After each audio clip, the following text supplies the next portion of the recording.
The bed's at home. There is a bed at home if I want you to sleep. I'm in this country. I want to see this country. I want to see the city. I want to experience the people, the culture, the food. I want to be outside.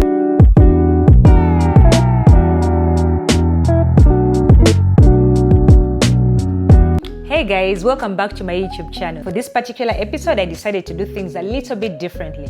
There are some questions that commonly get asked on my social media platforms as regards to travel. I decided to take a couple of minutes, sit down, and respond to all these questions in just one video, right? Without wasting any more time, let's get right into it. The first one is, how do I capture my content when I travel? Now, first things first, it depends on the kind of trip that you're taking. Sometimes if you're traveling with companions, the easiest way, of course, is to ask like your friends, your relatives, or whoever you're traveling with to capture some content of you. Videos, pictures, and all that fun stuff, right? However, if you are on a solo trip, the best chance is going to be the guide, because usually if you're on an excursion, there's a guide that has been paid to walk you through the excursion or tell you about the experience you're having. You can give them your phone or your camera and they can take a few pictures and videos of you, right? Secondly, I highly recommend if you're on a solo trip, you should still try to be a little bit social. These other tourists are the ones who are going to be able to take your pictures and your videos, so you have to be friendly. I know it's like the biggest nightmare if you're kind of person who is an introvert, but it's a good thing for you because you get out of your shell, you talk to people, and also chances are high they're also going to want pictures and videos of themselves. A quid pro quo, you do them a favor and take their content, they also take your content. It's a win-win situation, right? So the fourth one would be a tripod. In situations whereby you're traveling by yourself and maybe you're too shy to ask anyone to take your pictures, I highly recommend you travel with a tripod. I'll link below the one that I like using because it works for both my camera and my phone, right? So it should be something that is simple, portable, and easy for you to take in different places. We'll be able to just put this up anywhere and take your content by yourself and at your own pace.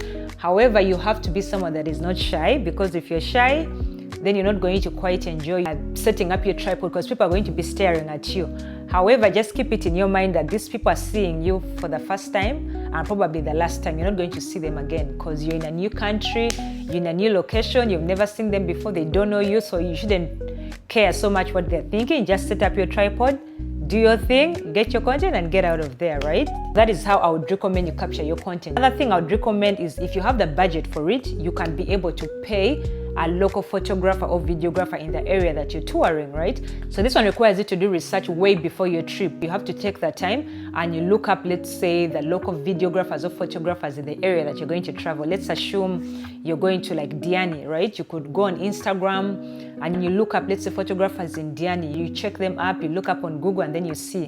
You check out, of course, make sure you look at the reviews. You ask some people who have used them before, find out their pricing, what the package entails, and then you're able to negotiate and book them before you actually go to that location.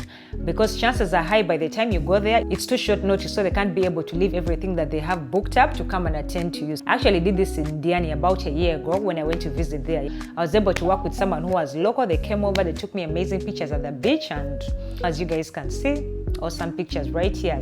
That's if you have the time, you've done the research, and you also have the budget for it. I highly recommend it because travel is an investment, especially if you're going to see a place like once.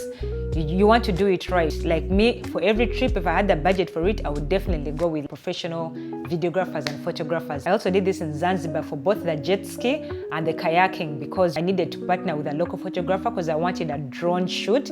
And you know that the rules around drones are very complicated, by the way. So just because you buy a drone doesn't mean you can easily take it to any country and use it the way you want to. No.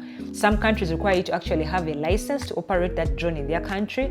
Sometimes you have to seek like permission, and then sometimes some countries can even just capture the drone as you get in your bag with a flag, and then they will check it and remove your drone and just capture it and not give it back to you. Or maybe you'll have to pick it back on your way out of the country. You have to really do some research around drones. If you're kind of person that loves drone photography, you have to take that time and research and find out the country you're going to visit. What are the rules around drones? Can you carry your drone? And are you even able to operate your drone? Because sometimes you can end up in problems. The last thing you want is to end up in a delicate situation like with the law enforcement in whatever country that you've visited. Just a heads up, read about the drone instructions and be able to know for sure if it's safe for you to take your drone and if you'll actually be able to operate it if you actually take it there, right? The second question I get asked quite often is actually about the outfits and the clothes that I put on while I'm on a trip. Now, this one, there's no shortcut about it. You have to plan for your outfits, because if you have a trip coming up, as you're preparing, let's say for the visa and all these other expenses that you're planning for, you also have to plan your outfits. Like, there's no shortcut about it. One, I would recommend you do research about the places that you're going to travel, because some places might have a strict dress code. There are certain things that you might not be allowed to wear in certain countries or in certain excursion places. Like, let's say during my horseback riding in Zanzibar, we're not supposed to wear anything like short or like bikini or whatever. We are only supposed to wear like long pants. And so that's something that you can only know when you've actually done your research, so that you're able to plan and actually carry the pants that you will need, let's say like for that excursion. So it's very important. Or some areas, maybe there are some excursions that are like holy, maybe like temples. Like when I went to Dubai, the Sheikh Al Zayed Mosque, right? There's a particular dress code expected of you, because women are supposed to cover the whole, your hair, the arms, the legs. And so by doing your research, you kind of plan on what kind of outfit do I need to carry for this excursion. There's no two ways about it. Now, when it comes to getting cute stuff on an affordable budget, I highly recommend that you shop off season. Right now, the summer is ending right now in the US. And so most of the summer clothes are like half price, not even half price. Some of them are literally really, really cheap. And if you have a trip that you're planning to a tropical area, this is the best time for you to shop, because you're able to go on these online websites and look at the options of clothes they have, and then pick something nice, and then you can keep it. So when you have your trip in the tropical area, because it's warm in the tropical area, but then in the US it's going to be cold, so you can carry your clothes from, and then you're able to wear them in the tropical area and slay and have a good time, right?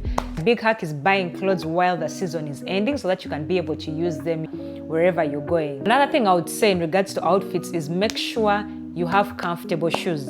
As I said earlier on, the research really helps. If there's going to be a lot of walking involved, then chances are high you're going to want to have very comfortable shoes. Now, I discourage people from going with new shoes that they have never tried or never walked with, because they might look nice, yes, but are they practical? Can you actually wear those shoes for hours and hours, depending on how much you have to walk during your trip? For instance, in Dubai at the Miracle Garden, the walking in that place is so much. I remember by the end of that, I think I clocked over 15,000 steps. It doesn't matter how cute your shoes are. If they're not comfortable and they're not designed for that excursion, then you're not going to have a good time. It's worthless. You've wasted your time and you've wasted your money. You buy them, try walking with them, see if they're comfortable before you carry them all the way for your trip. Just a heads up.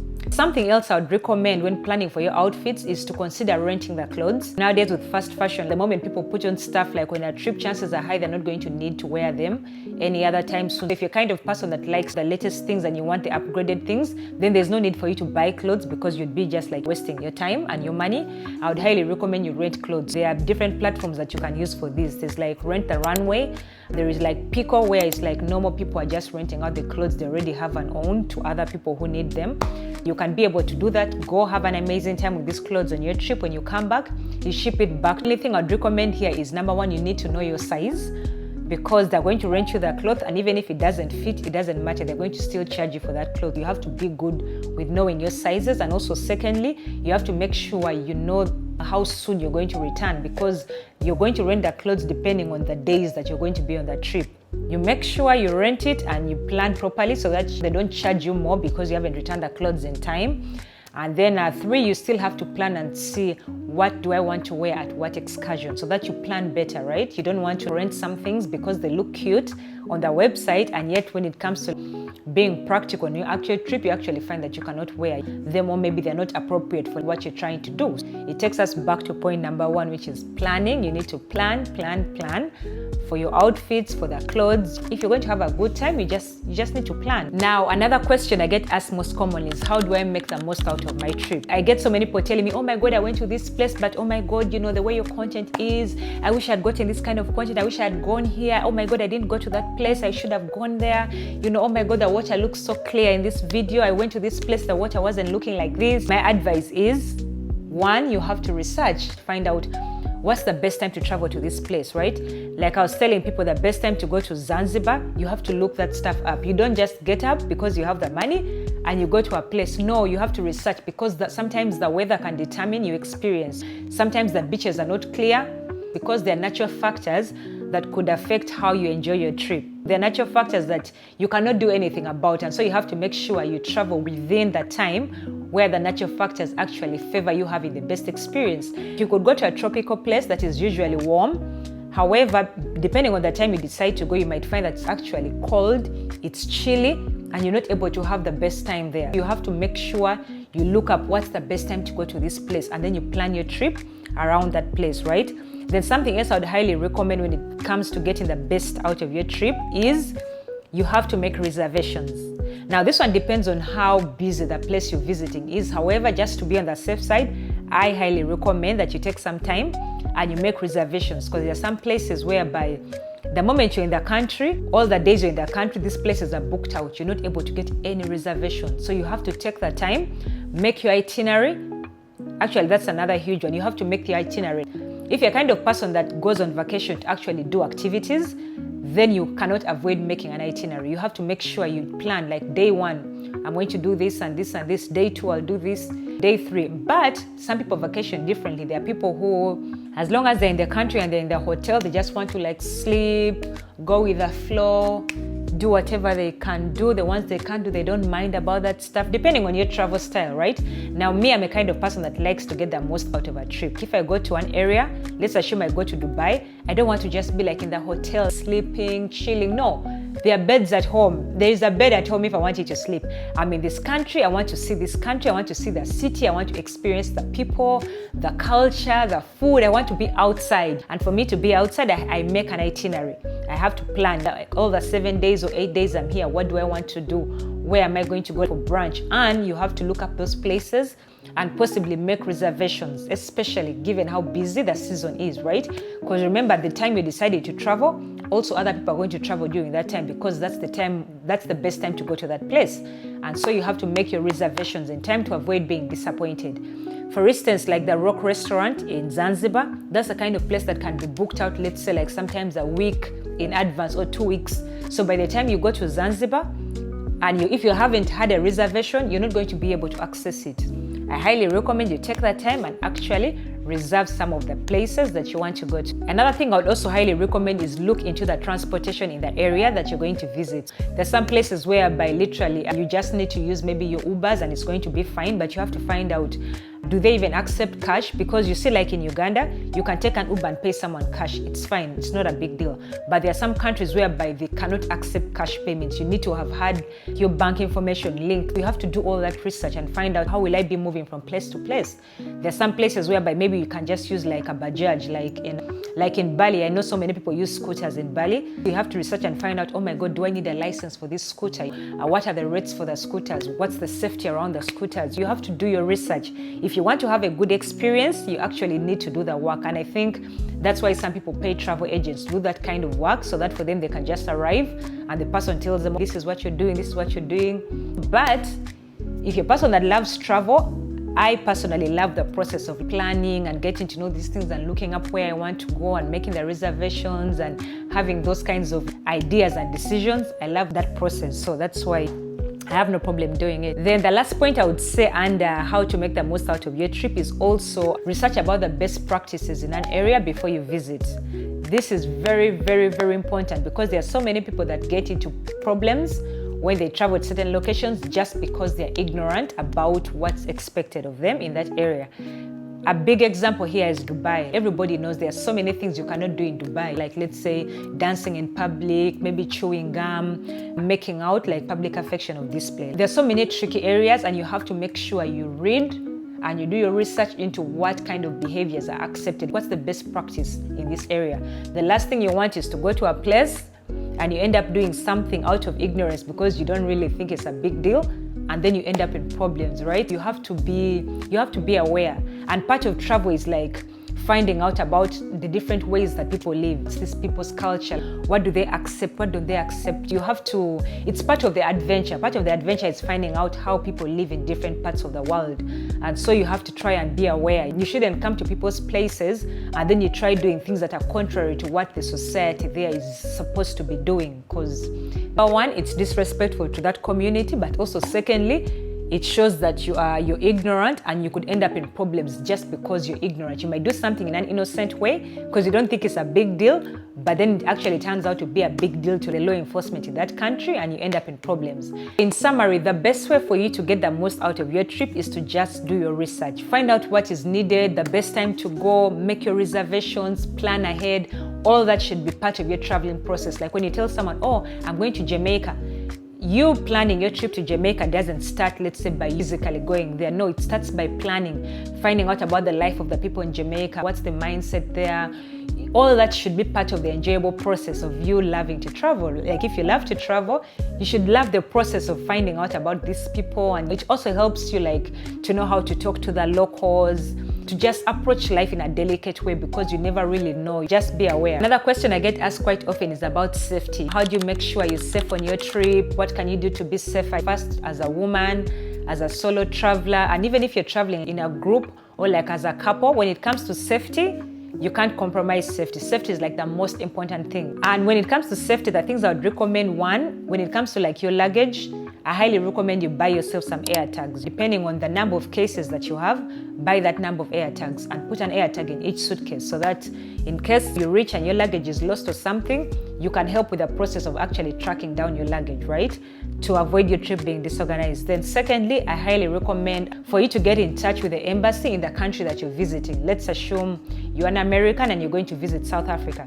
I highly recommend you either send an email to the American embassy in South Africa and you let them know like, hey, my name is X, Y, and Z. I'm going to be visiting South Africa for the next 8 days. This is like my flight information. This is my passport number. Just give them information so that, God forbid, if anything happens, you can count on their support, or at least they know that you're in the country and they're going to be your best resource when it comes to an emergency, right? And then the third thing I would say is take some personal steps to actually protect yourself. So here I would highly recommend something like pepper spray. This would not be accepted like in your carry-on bag or like, your personal item. However, if you're checking in a bag, I highly recommend you put a small pepper spray there. So secondly, like there's this thing that is like a doorknob shut. I'm going to put a picture of it. Like you can put it on your door so that if someone tries opening your door, like in your hotel, it can either set off an alarm or it can just prevent the person from opening. You can be able to wake up and make sure like you're safe, right?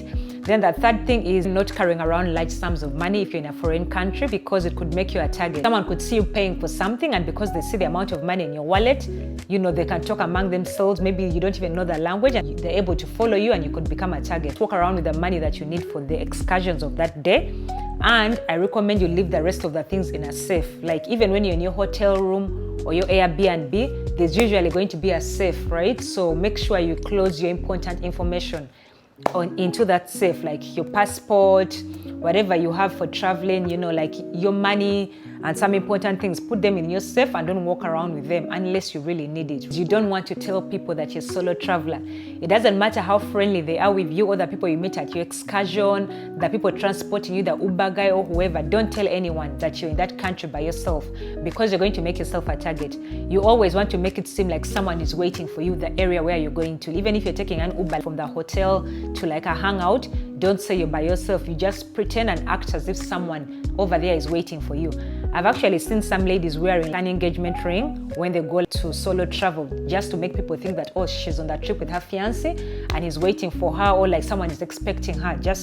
I know it's crazy that we even have to go that far as women to pretend that we are with someone, because as by yourself you might not be safe enough. But that's just a hack that some people use. Just keep it in mind. Don't tell anybody, even the people at the hotel themselves, at the reception, don't tell them you're a solo traveler. You can actually ask for 2 keys and say, oh, someone is going to join me later, but they don't have time to come to the reception. I'm going to take 2 keys, they'll just come up to my room. So that the person handling you knows and thinks that there's someone joining her. There are 2 people in that room, and it makes you less of a target. I've seen some stories whereby the people that actually work in that hotel or that Airbnb are the ones that are actually robbing these guests. You don't want to let them know that you're by yourself. You always have to act like you're with somebody. You're going to meet someone is going to pick you up, so that people don't get too comfortable trying anything weird on you because they think you're with company. Other than that, there are so many tips when it comes to like safety. I feel like it should be a video on its own. But no matter who you're traveling with, you just have to make sure that you are looking out for yourself, because some countries have pickpockets. Actually, that's something else. You could read about what the culture is around safety, what are the most common, let's say, incidents in the area you're going to visit, just to prepare you mentally. For instance, people know in Italy there's a lot of people who pickpocket, and so if you're walking around with your important documents like your passport, your visa cards and all that stuff, chances are high someone could rob you. So you don't want to walk around with that stuff, or you want to be more careful.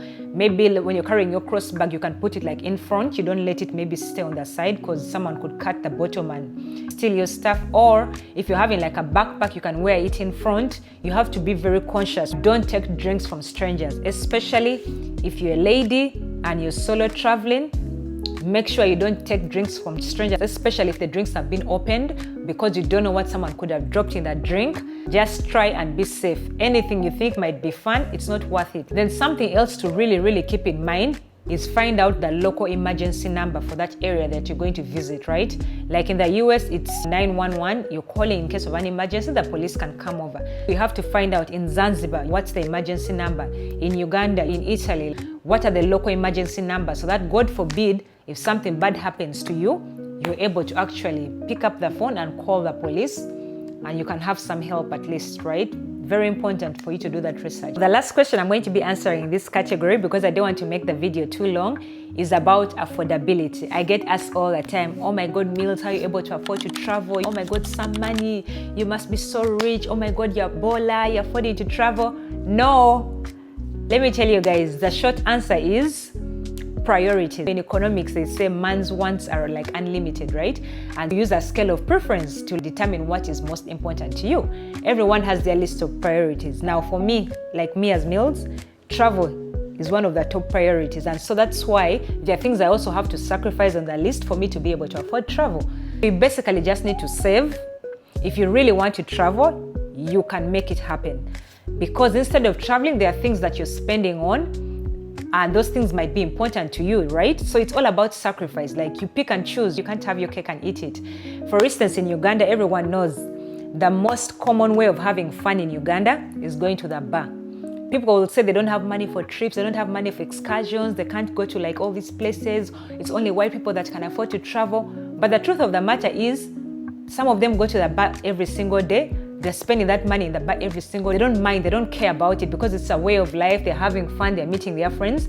And some of us, we're sacrificing on those things and instead putting the money into travel. It comes down to like planning. Then something else I would like to say when it comes to affordability is the point system. I used not to use this in Uganda. I don't know how it works in Uganda, or even if it's available in Uganda. However, in the US, travel credit cards, right?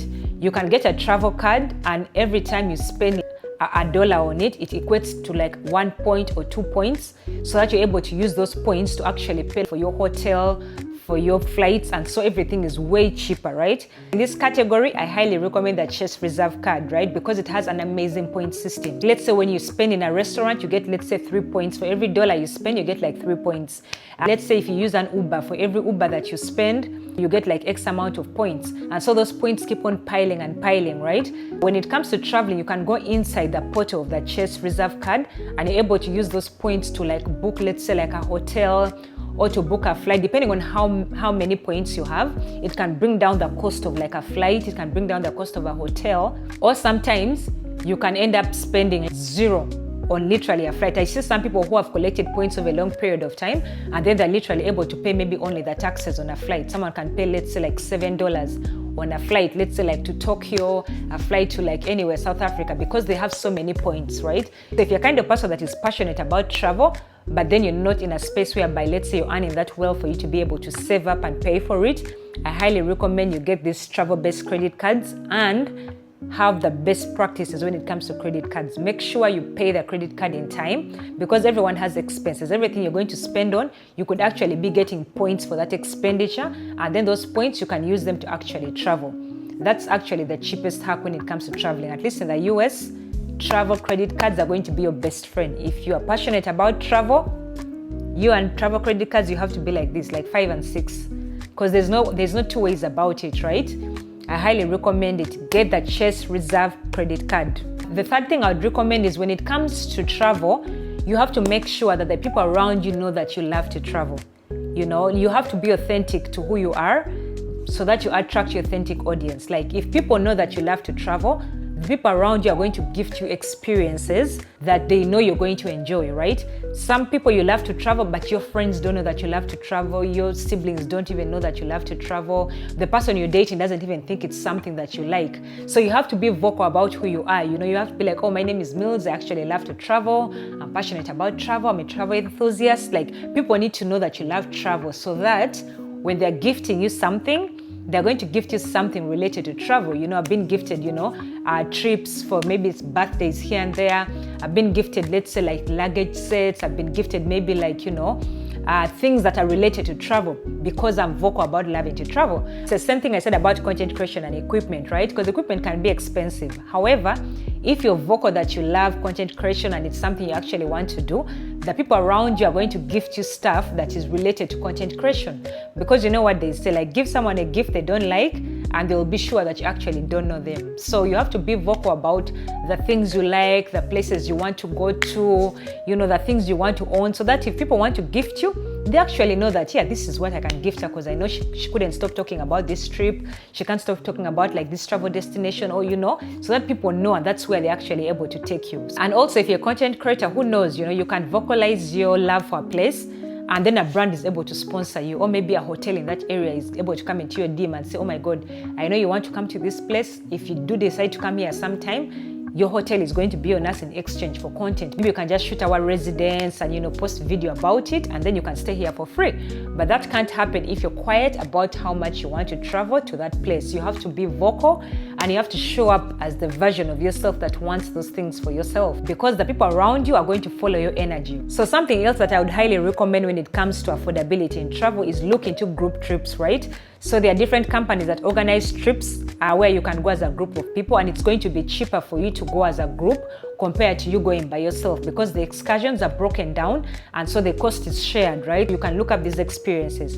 I remember like back, I think maybe like 7 years or so ago, when I wanted to do whitewater rafting in Uganda, like at Ginger. I didn't know anyone that wanted to go, right? But there was a company that used to organize and take people for this excursion. So I paid for myself. I went with a group of people that I didn't know anyone. I went, actually had the excursion. It was fun, it was cheap, and I was able to have that experience, and I'm glad I went, right?